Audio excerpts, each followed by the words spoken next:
Well, good morning. Hello, friends. It's start of day 4. I thought I'd try to record the daily video update prior to it being hot and me being tired. So I was wondering why I was so tired yesterday. It got up to 99 degrees, so it was pretty friggin' hot. It's a beautiful day in the morning. I'll post more pictures of food. I've got a lot of feedback. So I think last night I just had a salad. So I have a picture of the salad. I don't know if it's going to be spectacular. Mainly I've been hanging out with this guy Nick from New Zealand. We've just been laughing and joking. So I was really going to try to compose some thoughts today, because while Nick and I kind of, joke around a lot. So I met Robert, or Sven, he goes by both. He's from Sweden, but he lives in South Africa. And Oliver runs a little bistro. I don't know if that's the right store. It's more like a general store. So he's got some food. He's got some of everything. Oliver's got a book on the Camino, although it's in French. He's from Belgium, but he lives a little bit off the Camino now. He lives right next to the place where I stayed.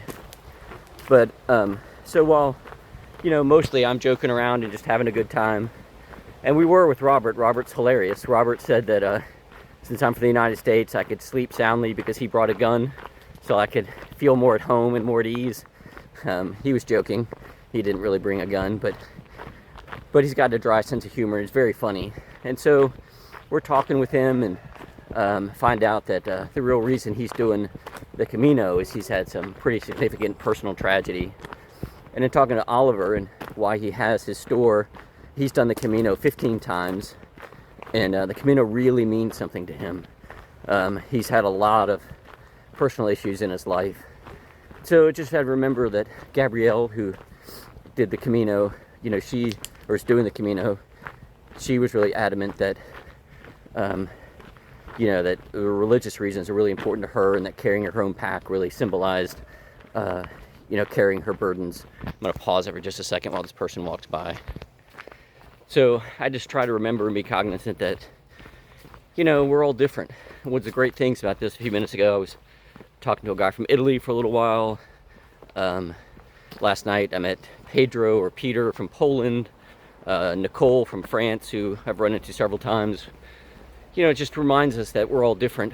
But the great thing about this is, it sounds silly, but you really feel more connected to the world and people. You really, by talking to these people all over the world, you really feel more connected to them. And then you feel like a lot of commonalities, like when they really share their personal stories of why they do what they do and what's going on. And then you get to walk over beautiful places like this. This is a beautiful bridge here.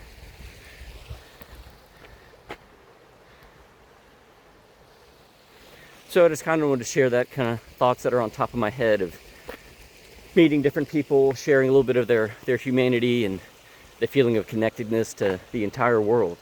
So I think I have to see if this little place is open.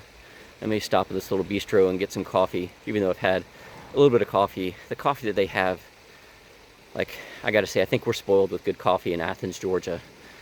Charlie Mustard and Jittery Joe's and Seth at Hendershots, they do a great job. And they poured me coffee this morning. It was like a third of a cup, a third of a small cup, like a third of a thimble of a cup. Anyway, going great this morning. Everything's going wonderful. This is a great trip. Have a wonderful day.